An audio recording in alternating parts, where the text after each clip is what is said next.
জীবনের সর্বশেষ যে কাজটা কথাটা বলেছিলেন সেটা ছিল কি? নামাজ। ইন্তেকালের 5 দিন আগে প্রচন্ড জ্বর হলো, মাথায় যন্ত্রণা হলো, বারবার বেহুশ হয়ে পড়েন। যে রাত্রে ইন্তেকাল করবেন সেই রাত্রে সাহাবায়ে কেরাম কেউ ঘরে ফেরে নাই, সবাই কাঁদতেছে। সকলের ধারণা নবীজি খুব তাড়াতাড়ি বিদায় হয়ে যাবেন। ঘরের মধ্যে স্ত্রীরা কাঁদেন, জামাই কাঁদে, নাতি নাতনি কাঁদেন। সব থেকে বেশি কাঁদছেন হযরতে মা ফাতিমা রাদিয়াল্লাহু তাআলা আনহা। রাসূলুল্লাহর হুশ এলো, হযরত ফাতেমার কান্না দেখে কাছে ইশারা করে ডাকলেন, কানে কানে কি যেন বললেন। হযরত ফাতেমার কান্না বন্ধ হয়ে গেল। হযরত আয়েশা ফাতেমাকে ডেকে বলেন, মা তোমার আব্বা জান কি তোমারে বলল, কান্না বন্ধ হলো তোমার? হযরত ফাতেমা বলেন, মা আমার আব্বা জান আমাকে কানে কানে বললেন, মা কাঁদিস না, তোর কান্না আমার বরদাস্ত হয় না। আমি তোমাকে সুসংবাদ শোনাই, আমি মরে যাওয়ার পর সবার আগে তোমার সাথে আমার দেখা হয়ে যাবে। হযরত ফাতেমা বুঝতে পেরেছেন এর অর্থ হলো রাসূলের ইন্তেকালের পরে আত্মীয় স্বজনের ভিতরে সর্বপ্রথম ফাতেমার ইন্তেকাল হবে। হয়েছিল তাই। রাসূলুল্লাহ বেহুশ হয়ে পড়লেন, আবার হুশ হলো, আবার বেহুশ হলেন।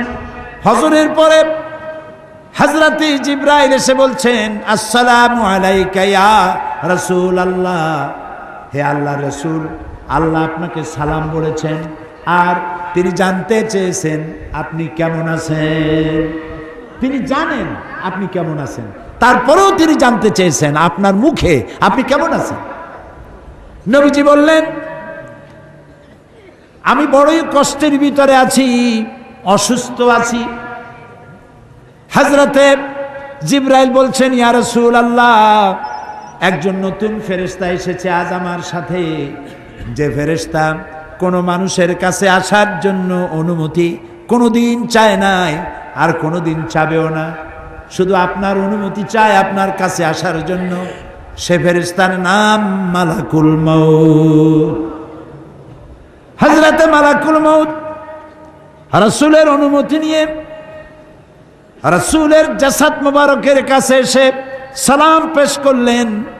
বললেন, ইয়া রাসূলুল্লাহ, আদম আলাইহিস সালাম থেকে নিয়ে শুরু করে এই পর্যন্ত আমি যত মানুষের জান কবজ করেছি আর কিয়ামত পর্যন্ত যত মানুষের জান কবজ করব, কারো কাছে অনুমতি চাই নাই, অনুমতি চাওয়াও আমার লাগবে না।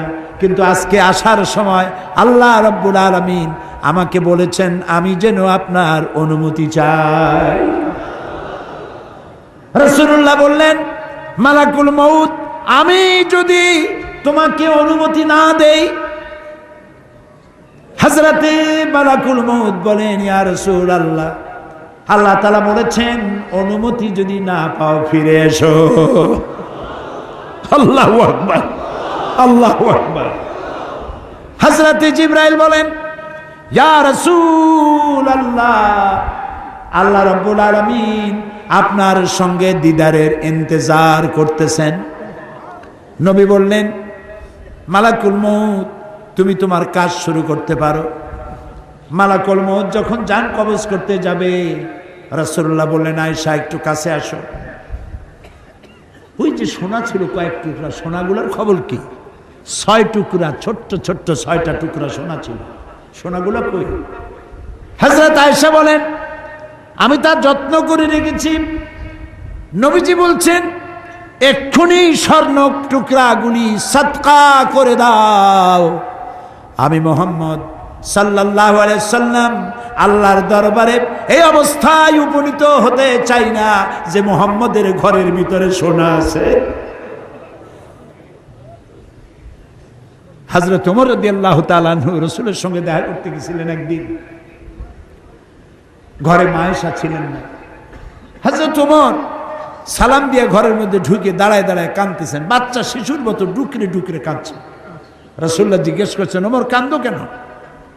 হযরত ওমর বলছেন, আমি বিশ্বনবীর ঘর দেখতেছি, ছোট্ট একটা ঘর, এক কোনায় একটা সরাহি পানি রাখার পাত্র কাইতে হয়ে পড়ে আছে, একটা গ্লাস কাইতে হয়ে পড়ে আছে,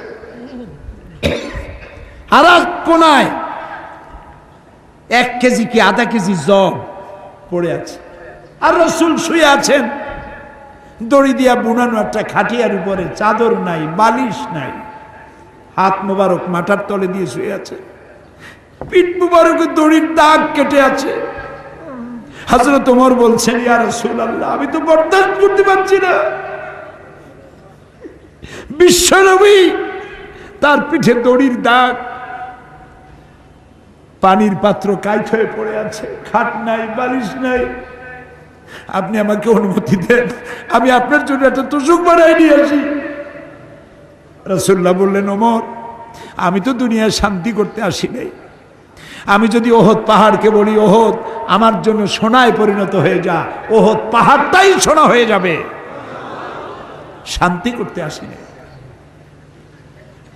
নবীজি বললেন, আয়েশারে সোনাগুলি বিতরণ করে দাও, সাদকা করে দাও। মালাকুল মউতকে বললেন, তুমি তোমার কাম সারো। জান কবর শুরু হয়ে গেল।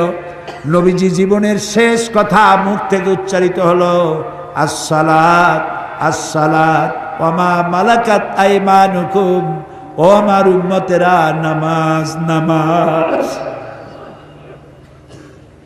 ইন্তেকালের সময় মেয়ের কথা বললেন না, নাতির কথা বললেন না, জামাইয়ের কথা বললেন না, উম্মতকে স্মরণ করালেন, ও আমার উম্মতেরা, নামাজ ছেড়ে দিও না, আর তোমার অধীনস্থ ব্যক্তিদেরকে জ্বালা যন্ত্রণা দিও না, চাকর বাকরের জ্বালা যন্ত্রণা দিও না, গরিব মানুষের দিকে লক্ষ্য রেখো। আর আমি চিরজনমের মতো তোমাদের থেকে বিদায় নিয়ে গেলাম, নামাজ ছেড়ে দিও না। কিয়ামতের দিন ওই রাসূল যদি আমাদেরকে উম্মত বলে পরিচয় না দেন, জান্নাতে যাওয়ার উপায় নাই।